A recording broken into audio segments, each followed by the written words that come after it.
Well, hello everyone. I'm John McLeroy and I'm one of your hosts for the Florida Aviation Network. It's great to have you back. We're going to pick up from where we just left off of our story, and I want to introduce once again our guests this round.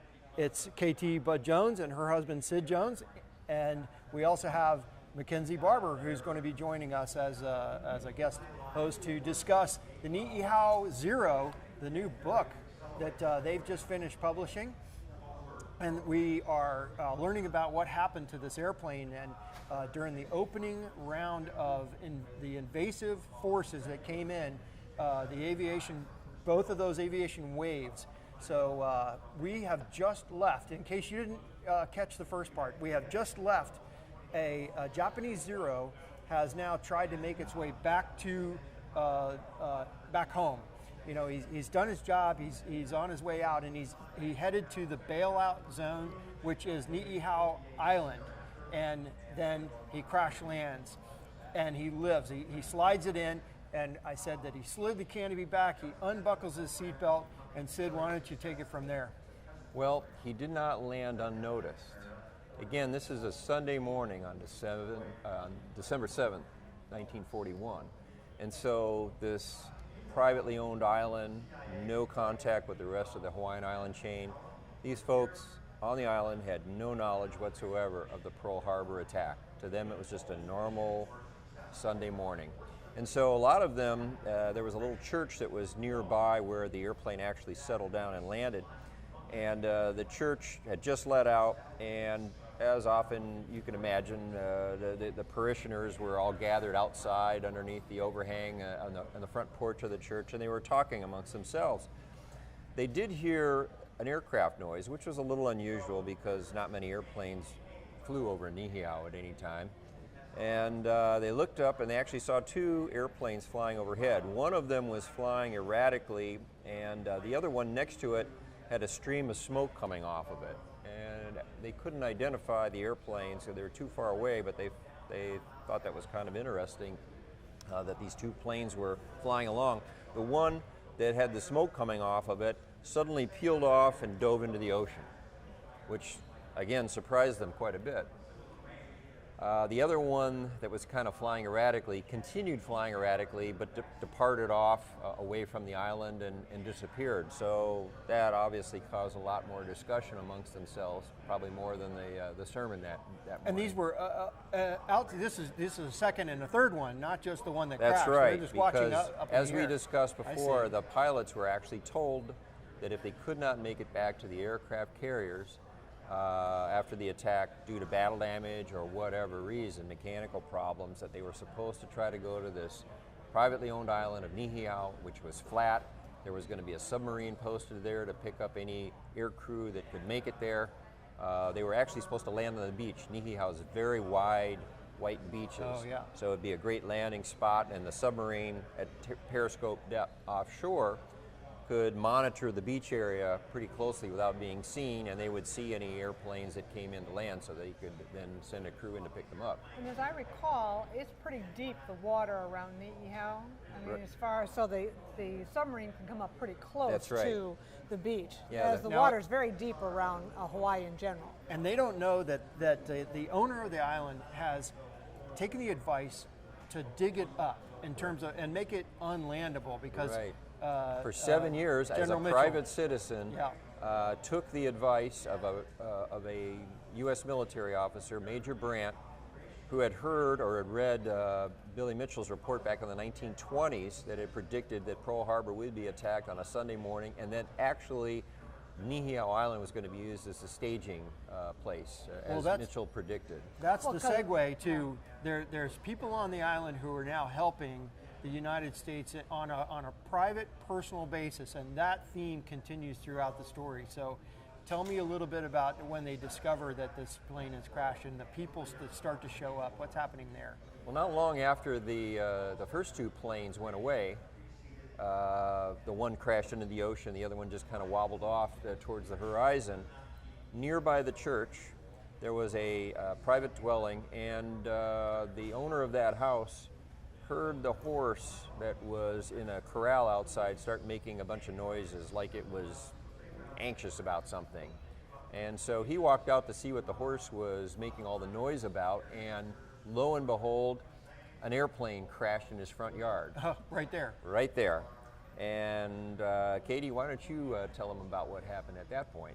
Well, as you sort of alluded to, crash was there, but the pilot wasn't able just to roll back the canopy and buckle himself. He was knocked out. And so he came over, this fellow came over, saw the plane just landing there flat on its belly, and reaches in, and he sees that the fellow has some papers in his flight suit and a gun, and he takes those and he helps the pilot out. And the pilot starts speaking to him in Japanese, and the fellow there only speaks Hawaiian. We're not even talking English, we're talking Hawaiian. These are ancient Hawaiian people who have been on this island for many generations and can't understand a word. Now, Niihau has been populated by Hawaiian people that the Robinsons have taken care of, who own the island and use as laborers there, hire them as laborers. But there were 3 Japanese-speaking individuals on the island. One was a Japanese national, meaning he was a Japanese citizen, and 2 were Japanese Americans, meaning they were born in the United States and their parents had come over from Japan.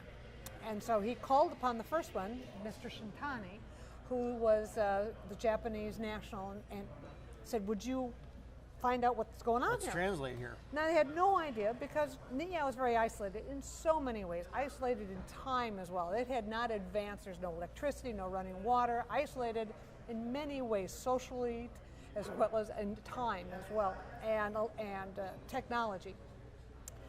And so Mr. Shintani speaks with him because they have no idea something has been going on or brewing in the world. And the pilot says, I've crash landed here because I just got done bombing Pearl Harbor. Japan is, in his mind, is invading Hawaii. The emperor needs your help. Please help me. Well, Shintani just is dumbfounded and doesn't say a word. Doesn't say a word to his Hawaiian friend. Just sort of clams up and leaves. Wow. Well, the Hawaiian who was helping the pilot had no idea what to do, so he calls upon the other couple, which is Mr. Harada, brings him home. He is the Japanese American.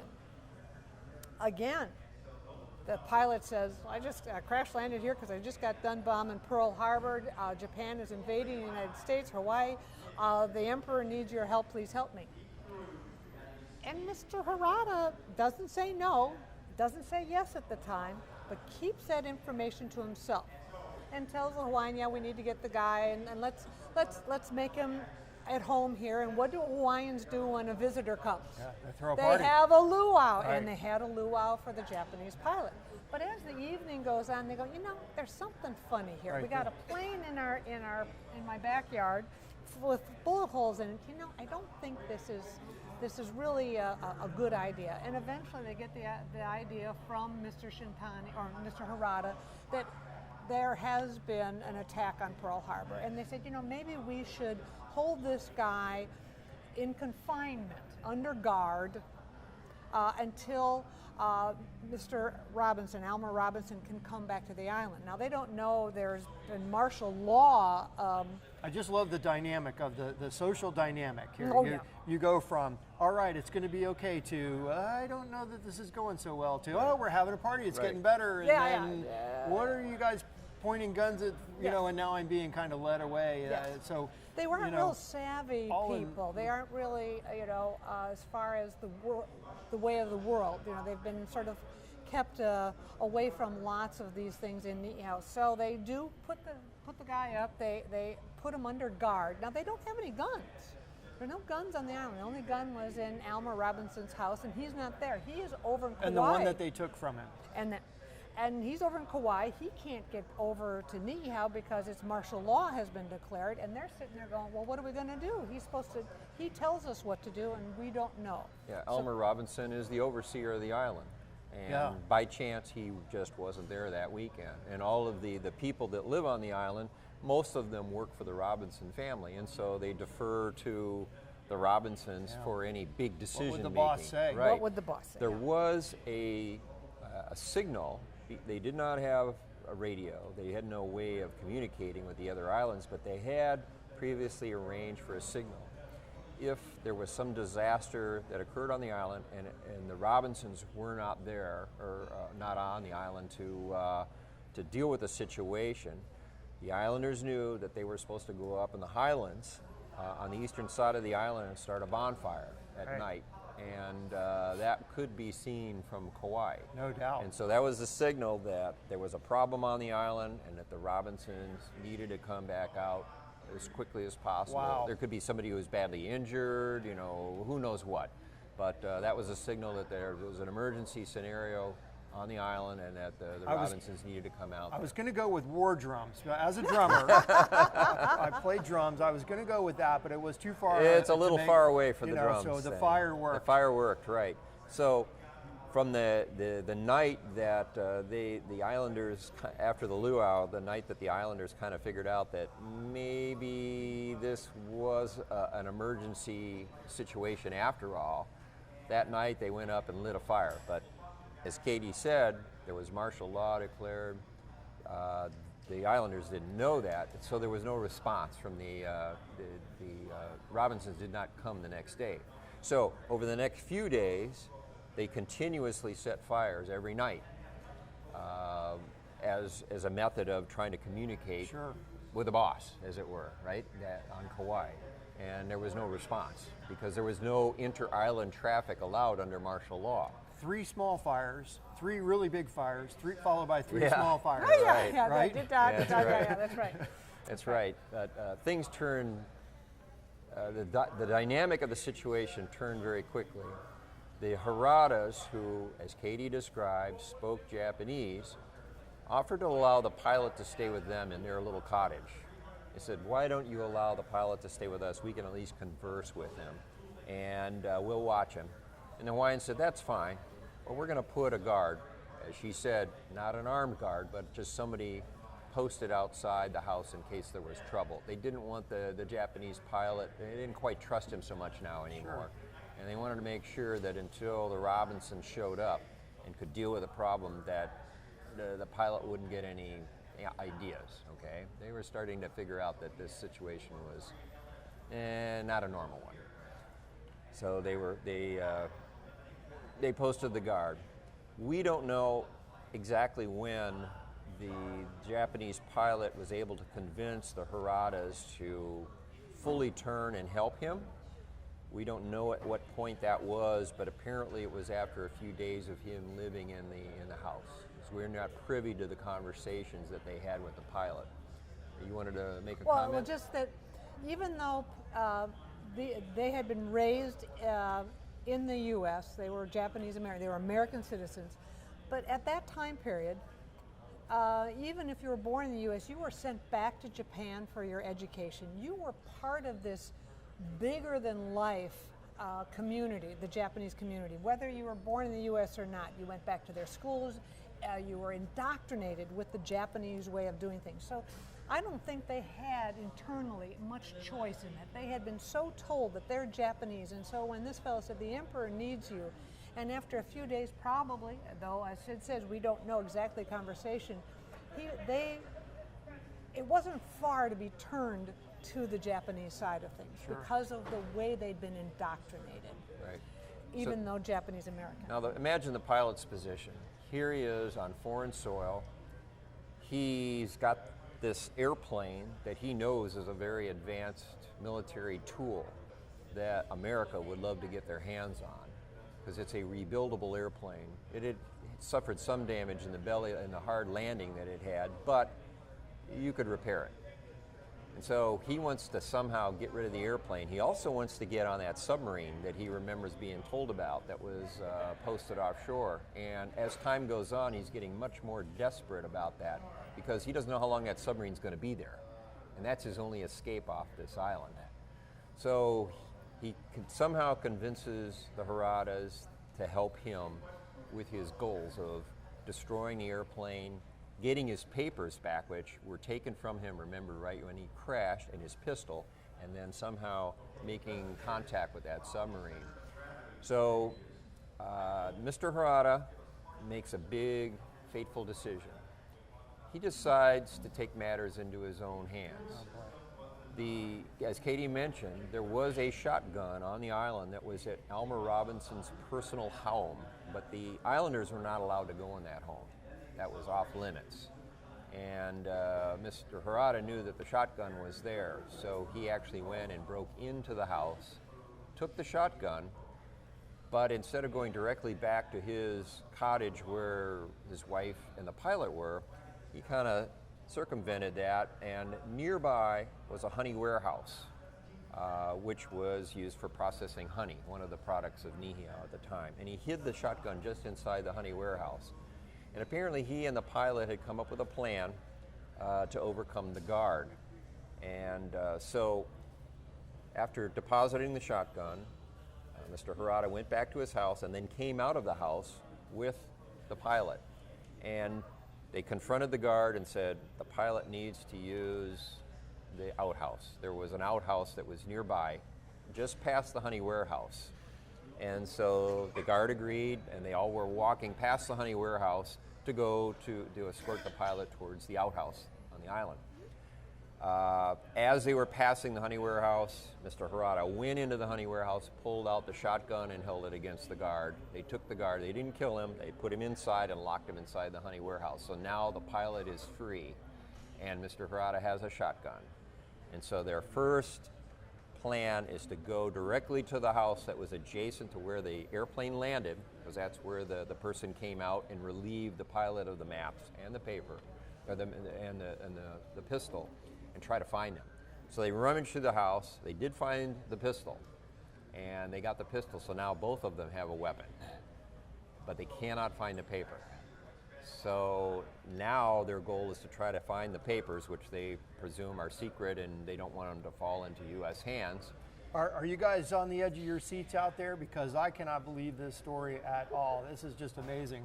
You know, the social dynamic of all these interactions of nationalism and no resources and no communication. You're having to come up with these ideas of what to do in terms of leadership. What would the boss want you to do? But what do you feel like doing? Where does your heart lie? What does your family think about it? I mean, this is just unbelievable. Like you said, the dynamic. He takes matters into his own hands. Those sorts of things. And I don't know. Every time I've ever done that, it never really goes as well as you think. Is that where this might be heading? KT, what do you think? Well, yes. Sometimes going with your heart doesn't work or turn out as good as you like it to do, but you did go with your heart. They do, through the next couple days of this, since the attack on Pearl Harbor, the pilot and Mr. Harada basically terrorized Harada's friends and family members to find the papers, and in the meantime he's also destroyed and burned the plane, the Zero, because he doesn't want to fall into enemy hands. And they terrorized the island. They actually pulled the machine guns out of the Zero and used them to threaten the islanders to try to get the papers back. Now hang on, that's a little bit of foreshadowing, so stay tuned for that. That's a hint, everybody. Yeah. Hang on, we're going to get to that in just a minute, so keep going from there. So after they've done this for several days and terrorized a lot of people, some of them hide to the hills. Eventually, some of the people who have been lighting the signal fire say, we're not getting anywhere, and they get in a boat and row across to Kauai, which is quite a distance in very rough seas, to find Elmer, going, we've got to do something about this. Wow. They take it upon themselves to try to change the fate of this ever-evolving situation. So Harada and the pilot end up grabbing a fellow named Ben Kanahele. Now these are big Hawaiians. This isn't the Hawaiians from the Mutiny and the Bounty, the cute, petite, gorgeous little. No, these are big people. And what has happened is he went after Ben's wife and threatened her. Well, Ben sort of heard this in the background and went up to him and said, you can't talk to my wife like that. Well, Harada and the pilot have guns, and in the struggle, Ben gets shot 3 times. Oh my goodness. Instead, anybody else who had been shot 3 times would have just sort of fallen on the ground and gave up. Oh no, this big Hawaiian picks up the pilot because he's mad and throws him against a rock wall.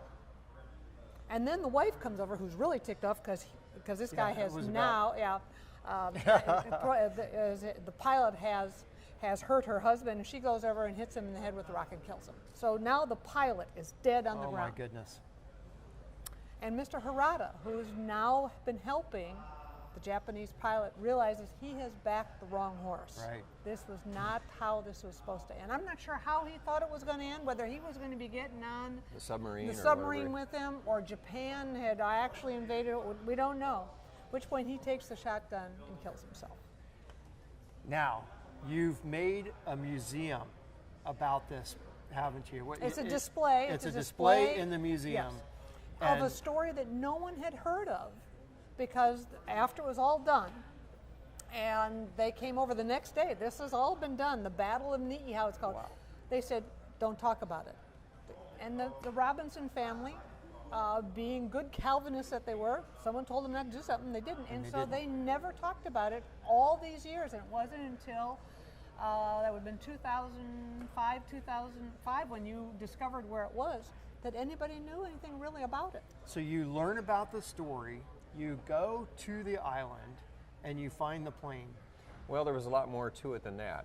Trying to get out to the island was problematic because the owners of the island don't want to talk to you or me or anybody else.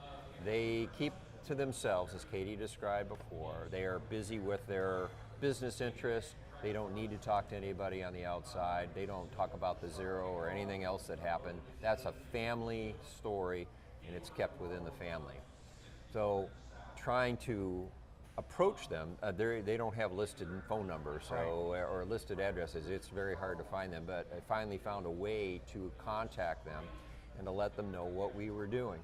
The most important thing to the Robinsons wasn't necessarily the Zero.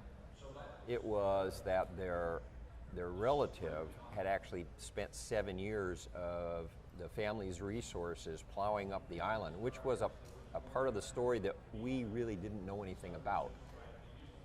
Sure enough, the plow marks are still out there all over the island, and there's photos of some of them in the book. But again, a private citizen had spent 7 years of his own resources plowing up his own land to keep the Japanese planes from landing there, and then being able to use that island as a stepping stone to attack Pearl Harbor. So they were very, very concerned that that story got out. But because a lot of their family history was primarily oral, they weren't quite sure. In their family history, there was a Gerald Brandt that came over that talked with Elmer, but they had no proof of it. And they didn't know how he existed or even if he did exist.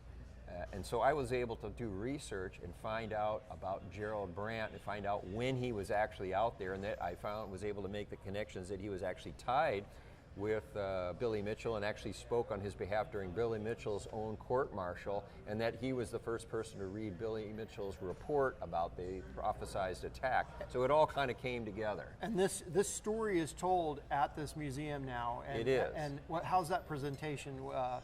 What does it look like if you go to the island and you go into the museum There's now? two facets of it. When you first walk into the museum, the first thing that you see is a Japanese Zero, a real one, intact, sitting on the replicated deck of the aircraft carrier Hiryu for the second wave attack. And that airplane is painted exactly in the markings that this particular airplane that we've been talking about, the Niihau Zero, was painted. A real Zero. It's a real Zero, so you can see this real Zero, and it's painted in exactly the same colors and markings that particular airplane would have had, that the pilot Nishikaichi would have flown that day. When you go around the corner, you actually see a diorama of Niihau with the actual wreckage of the Zero, because as Katie said, the pilot tried to burn the airplane. He tried one last time to try to call the submarine on the airplane's radio, but wasn't able to contact them. So in a final desperation act, he burned the airplane, but there was no fuel in it. So the airplane didn't really burn. It burned out the cockpit area, but that was it. The rest of the airplane was still there. And so we recovered not only the plows that were used to plow up the island, that were used for no other purposes other than to deface the island's ability for landing. We found the cleat track that they used to pull it, and that's in the museum, and we have the wreckage of the Zero, all in this diorama. So you get kind of the bookends of that story. Well, we're going to be closing up on our time spent talking about this here, so I just want to, Mackenzie, I mean, let's hear from you a little bit. You've been listening patiently. What do you think of this story? Well, I kind of jumped in halfway through, but from what I hear, it's an amazing story, and I'd be really interested in reading about it and learning more. Well, will you guys tell Mackenzie how she can get a hold of the book? Well, the book is available on Amazon and also eBay through us.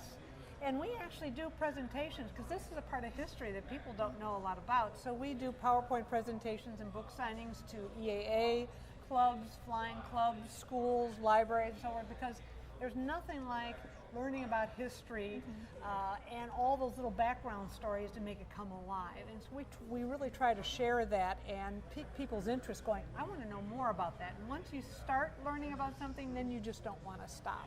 What do you think about going to the museum? I think that would be a great idea. Now, I didn't catch where the museum is. It's in Pearl Harbor, Hawaii. Yeah.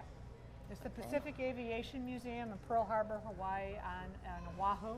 Right in, and it includes some of the hangars that were bombed during that very first strike. Still shows the strike marks in the pavement, as well as the bullet marks in the glass of those hangars. Yeah, you can see the bullet holes from the attack still in those hangars. I'll have to put that on my list of places to visit. Places to Absolutely. go, that's right.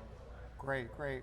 Well, let's call it an end to the story for now, because there's a little more to it, and there's a couple things you need to do. One is you need to pick up the book and finish it out and pick it up from where they burned the plane and who does what to whom as America goes to battle from Pearl Harbor onward after that. And then the next thing you need to do is you need to go visit the museum.